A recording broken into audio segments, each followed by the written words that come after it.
Folks, a buyer says, I'll buy your house if I can sell mine. And sellers are accepting it. I'll get into that and then the latest home prices and insights for the Peel and Durham region for week ending November 1st, 2023. We're seeing more of that where buyers are putting in offers to purchase a property on condition that they sell theirs. Now, it's not widespread and it's not, like this is the only way to buy a house these days. But we see an uptick. We're seeing more and more of this. Now, why would a seller accept this kind of a condition where their home is sold, but not really? The buyer still has to sell theirs. And if the buyer doesn't sell, then the buyer's not buying. Why would a seller accept this kind of conditions? Well, usually a seller would accept this condition if they have a property that is really not selling. There's no lineups at the door to buy it, that they don't know where the next offer is going to come in. And it seems kind of reasonable that in this market, the buyer is unsure what they're going to get for their house. So a seller may be inclined to accept that kind of a condition.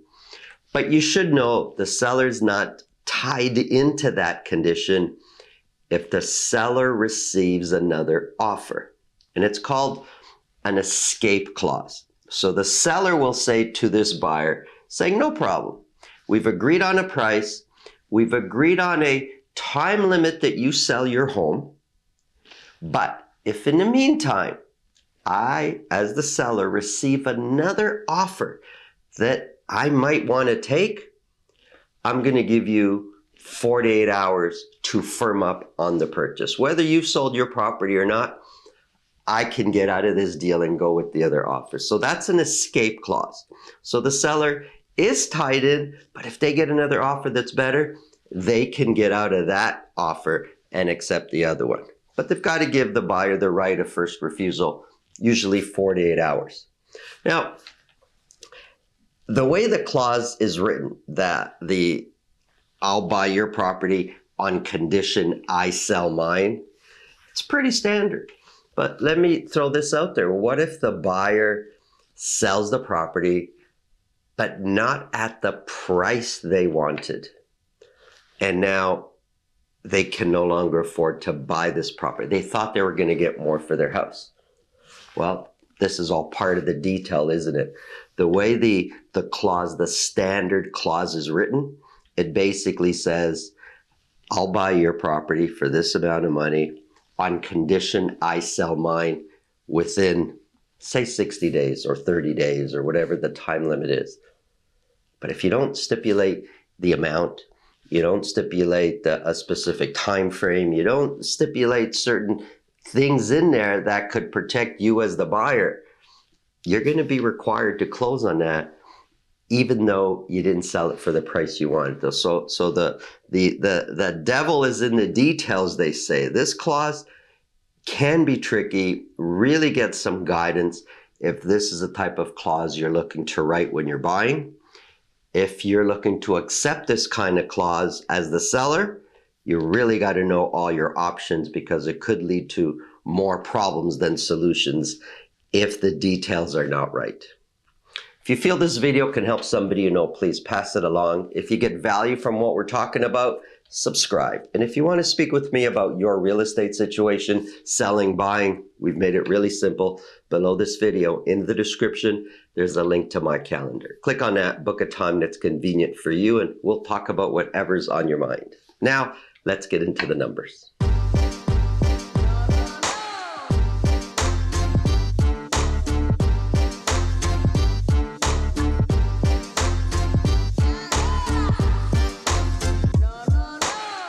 Folks, power of sales have more than doubled. I spoke about this in my Toronto video yesterday. I'm going to talk a little bit more about it here, and really what does it mean for the Peel and Durham real estate markets.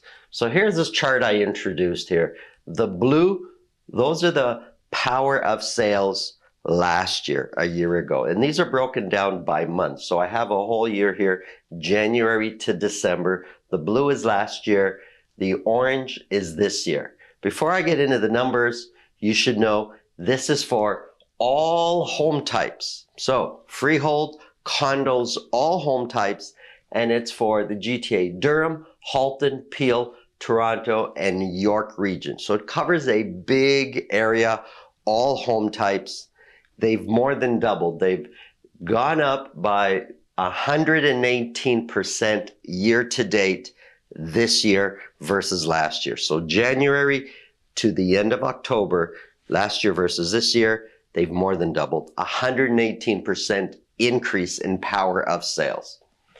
And you could see from January leading to October, same as last year, the blue, the beginning of the year leading to the end of the year, power of sales are up.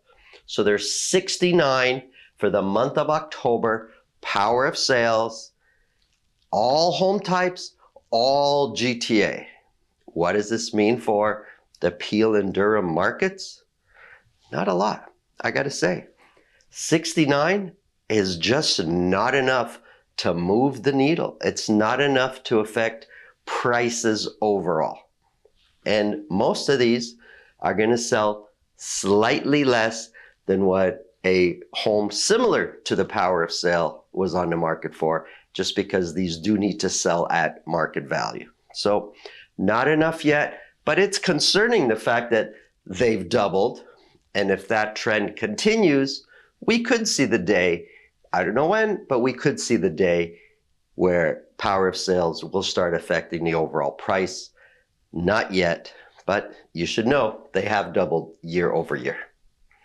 We're going to start off with looking at average sold price for detached properties. We've got Brampton, the Durham region, and Mississauga. Now, I know what everybody is probably thinking. Prices are trending down, and in most cases they are. But let's start off with Mississauga. Not so much. This, I'm kind of looking at, and I go overall since the beginning of August here, although on a weekly basis, prices for a few weeks go up, a few weeks go down. If we look at the overall effect, prices in Mississauga since August have really not changed that much. Sales went up 1 week to the next. For week ending November 1st, 33 detached properties were sold. 3 of those were at $2 million or more. Now 33, it's a pretty good week when we go back to, say, post Labor Day. 33 is not bad. It's kind of in between our high and the low weeks. Compared to last year, 1,433,000 is 8% lower than last year's average sold price. The median price is 2% higher. If you look at the dotted line, that's the 4-week moving average over the span of 3 months. It's kind of flat, it kind of slopes up, slopes down. Not a big difference in overall average sold prices or median prices. Year-to-date sales, January 1st to November 1st. Last year versus this year, we have 11% fewer sales this year versus last year. This is for Mississauga, only detached properties. Oh, let me go back. Only 12% sold at list price or more. That's way down. Listings, we have 9% fewer listings year to date, and listings have been trending down. Months of inventory, a little lower than it was a week ago, and that's just because sales did go up. Listings didn't change that much. Active listings didn't change that much. So with the new sales figure, if we're buying more, months of inventory dropped a bit, now sitting at 4.2, but overall trending upwards. Let's look at Brampton. 36 detached properties were sold. Now I'm taking a long range view. Kind of looks like sales just slightly are sloping down, but there's an argument to say, well, 36 is a little bit lower than what the average, I guess, has been since the beginning of August, but it's in the ballpark. Average sold price, although 1 week to the next, it did jump up to 1,107,000. Overall, I would say average sold price has been trending down in Brampton. I think that's pretty obvious there. Compared to last year, 1,107 is 8% lower than last year's average sold price. The median price of $1,064,000 is 4% lower than last year's median price. and you could see the 4-week moving average trending downwards. Compared to last year, year-to-date sales, we have 19% fewer sales in Brampton for detached properties versus last year. 19 is a big number. It's one of the areas that has seen the biggest drop in sales. Listings, we have 15% fewer listings year to date, and listings have been trending down. Months of inventory sitting at 4.7 months of inventory. For Durham, now for Durham, I'm using Pickering, Ajax, and Whitby as my Durham sample. Sales over the last few weeks have actually been trending up slightly each week. We're now sitting at, excuse me, we're sitting at 44 sales for week ending November 1st. 2 of those were at $2 million or more. Average sold price jumped up to $1,129,000. I'm going to ignore this week's average sold price and say overall prices have been trending down. 1 week doesn't make a trend, so I'm still thinking prices are trending down, but over the next few weeks, you know, I reserve the right to change that opinion. Compared to last year, 1129 is 1% higher than where we were this time last year. Where are we here? The median price is 5% lower than where we were this time last year. Year-to-date sales, we have 15% fewer sales this year than what we had last year, year-to-date. Now it seems the areas that saw the highest appreciation last year or over the last few years, and if we're talking about Mississauga, Brampton, and Durham, Mississauga is out of that picture. The top 2 are Brampton and Durham region, saw a huge price appreciation. Those are the ones that have had the biggest drop in sales this year.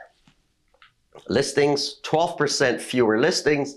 Months of inventory sitting at 2.3. Still quite low, actually, if we're talking about months of inventory for the GTA. 2.3 is one of the lowest in the area there.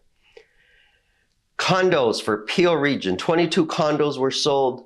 None of those were at $1 million or more. Average sold price did shoot up to $662,000. Now, keep in mind, when sales are this slow, you get your higher selling condos, higher values, or your lowers. They really affect the average sold price overall quite a bit. 662 is 11% higher than where we were this time last year. The previous week, we were 11% lower than where we were this time last year. The median price is 7% higher year over year. 21% fewer sales January 1st to November 1st this year versus last year. We've got 21% fewer sales this year. Percentages selling at list price or more, really low. Previous week was 10, this week was 14%. Listings, we have 10% fewer listings this year versus last year, year to date. And months of inventory is way up there. Excuse me. Months of inventory sitting at 7.3. Here's a quick summary. Pretty much, I would say, except for maybe the Durham region where we're probably sitting more in a balanced market type of feel.